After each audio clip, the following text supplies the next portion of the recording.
Hey guys, Rocket Rob here, and I'm back with another episode of Pokemon Duel Compare.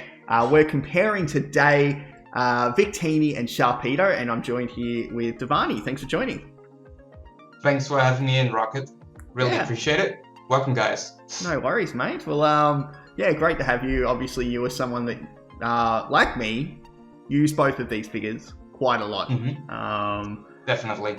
Yeah, so, I mean, I probably ended by using the Sharpedo more, but I used the Victinis a lot as well before that with the Alakazam, and yeah, did a few other things with that as well, which was really great. But what we're going to do is the same thing that we did in the last video, which is basically talk about the pros and cons of each figure, and then discuss which one we end up thinking is better and why. Firstly, to start with, the reason we're comparing these two is they were both released towards the end of Pokemon Duel's lifetime.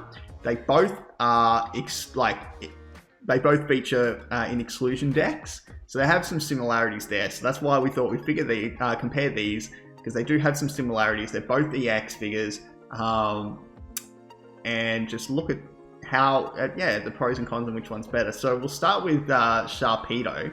Divani, would you like to kick us off? Tell us what you think are the good points about Sharpedo.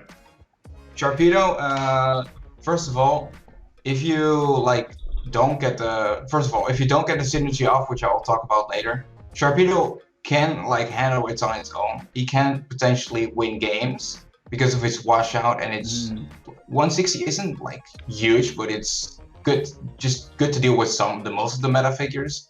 And the gold is always nice. Figures with gold and purple are, in general, really good figures because they can kill whites and they can kill purples, which is really important.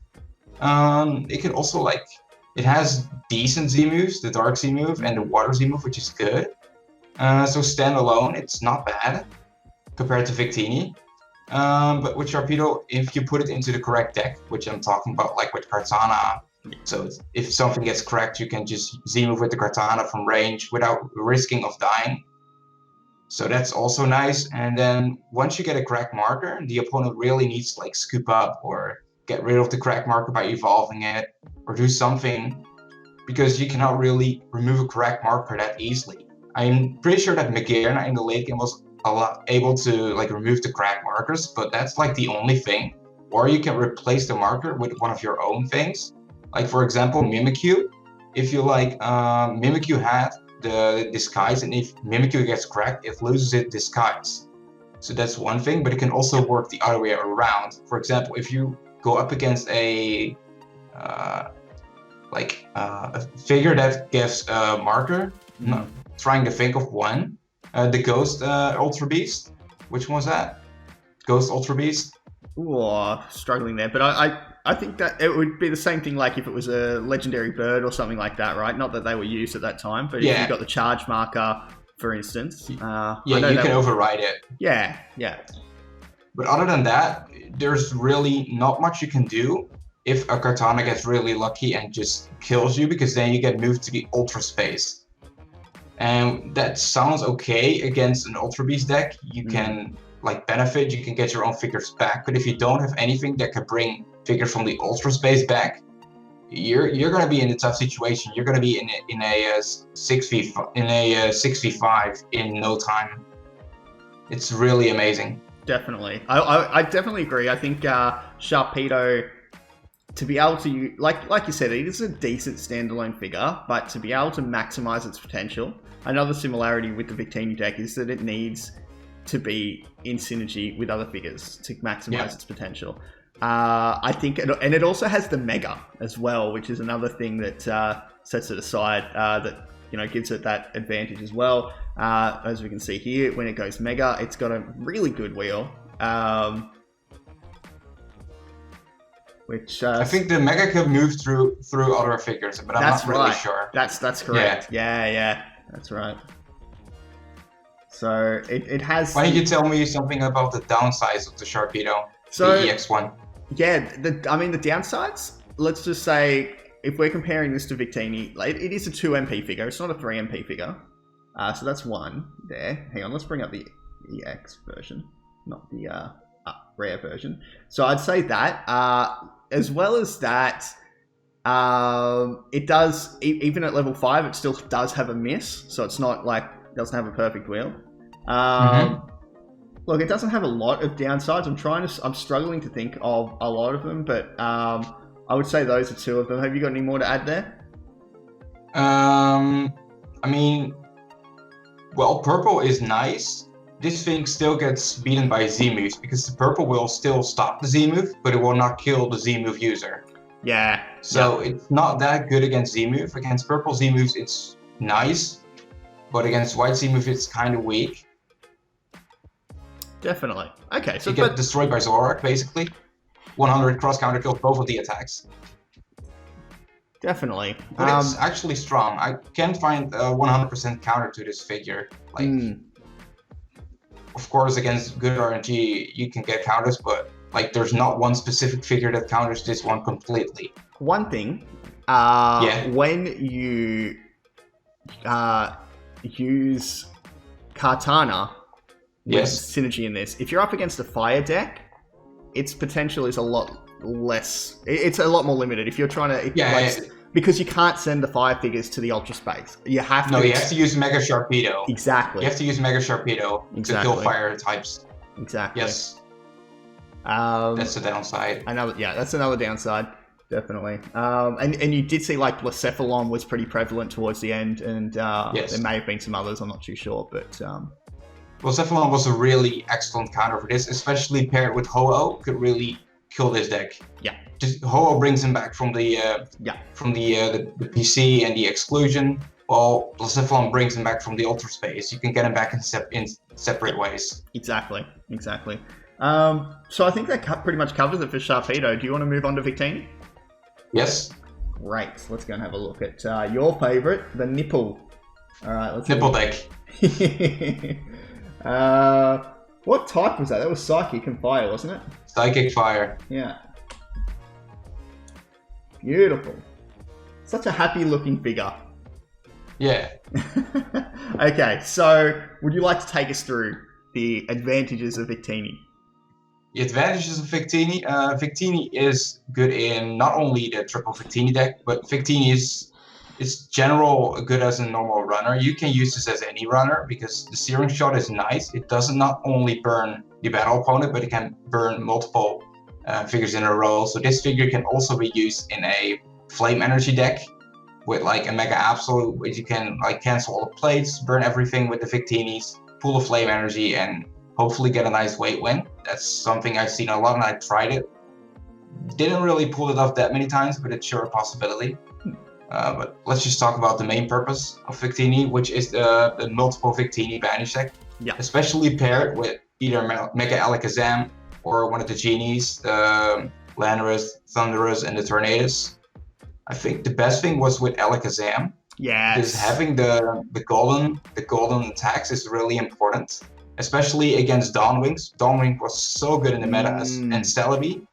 If you have a lot of chain levels on the 40 attacks, you can kill both Celebi and Dawnwings with a Bright Powder. And those are like really meta relevant. You come across, if you're like playing 4K plus, every match probably has either Celebi or Dawnwings or both. And really makes a difference if you kill one of those two, because that's like really the power source of everyone's deck at that point at the time. Yeah. So it was really important to get rid of it. This thing kind of struggles against water decks with Feeny. I have to be honest, it really struggles against it, especially the Pawnee Wish, and be able to bring stuff on even if you cap the entry points.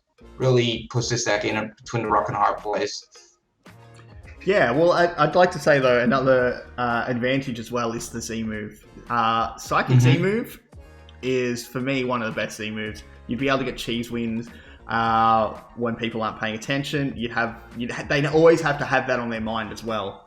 They always have to be in defense. Another thing as well, which we haven't mentioned, is this figure can move through other figures as long as they're not flying type, which is obviously a massive advantage too. The 160, it's got a tiny 160, but when you're Z moving, that is, that's 320. It's 320. So it's definitely quite useful to have that there too. That's true. Okay, downside, I think you've covered a couple of things already, but A couple of them. generally, like the 40s, it's 40. It's not a big attack, right? So it kind of depends on you having them status conditioned or being able to have a gold attack, or, you know, occasionally you might get some knockouts if you're lucky. But that is its weakness there. One like other thing, if you have this deck with Alakazam, which is also very purple heavy, the thing that really destroys most of my decks when running this was Arceus. Having a huge gold, I think it was 120 or 140. Like it can really go apart. If it was paired with an air balloon or a hurdle jump, yeah, you're in for a lot of trouble. You have three figures that dive to them most of the time.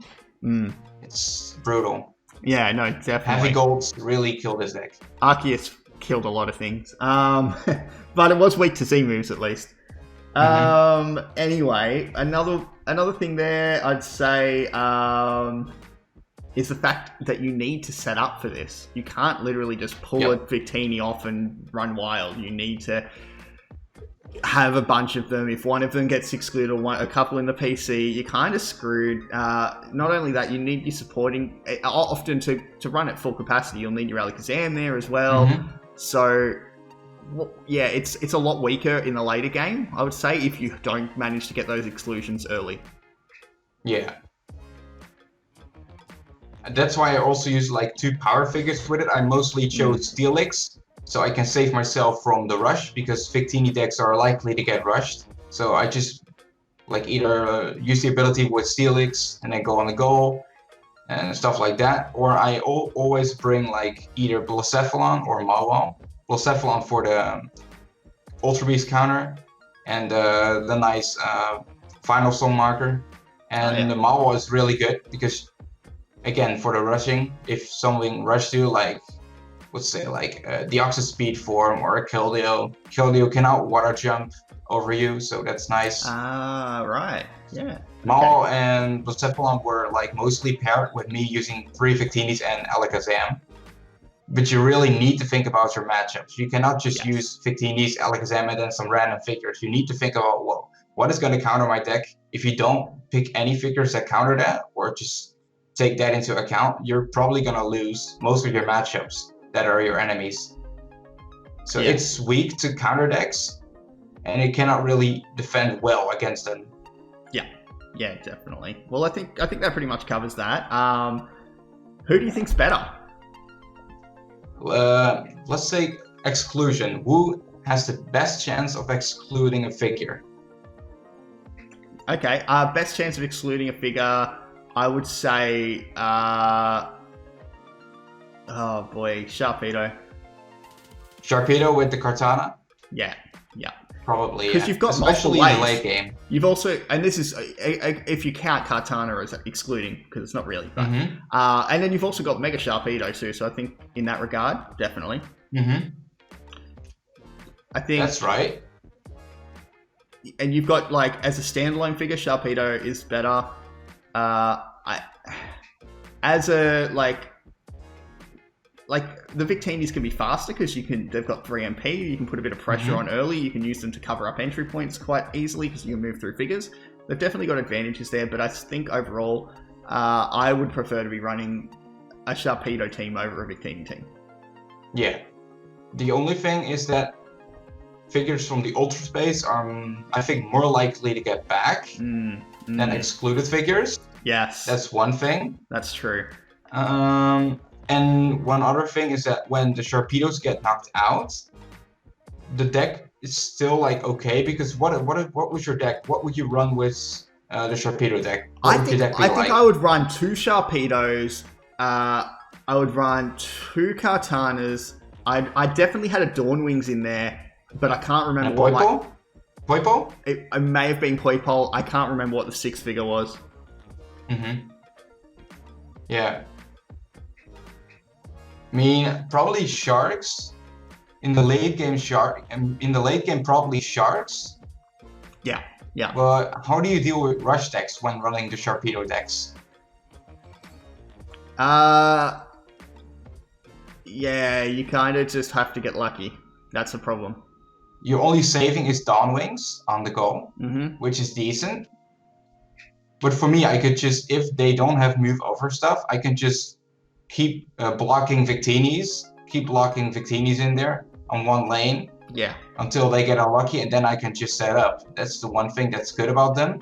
They have 3 MP, so they can like block a lot of stuff. True. Anyway, this video's been a bit long now, so we probably should wrap it up. What are you going to say? I'm saying Sharpedo. Yeah, I think probably Sharpedo, just because it's also really good at a standalone figure. Okay.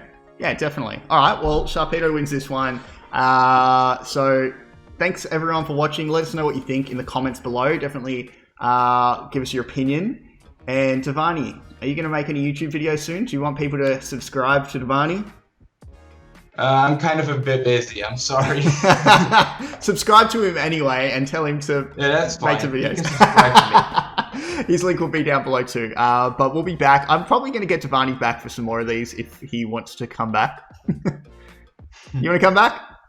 Yeah, if you have some good figures to compare, I will definitely be up for that. Alright, sweet as. Well, thanks for watching, and don't forget to like this video, subscribe, and hit that notification bell, and I'll catch you guys next time. This is Rocket Rob and Divani blasting off again. Catch you later. Peace out.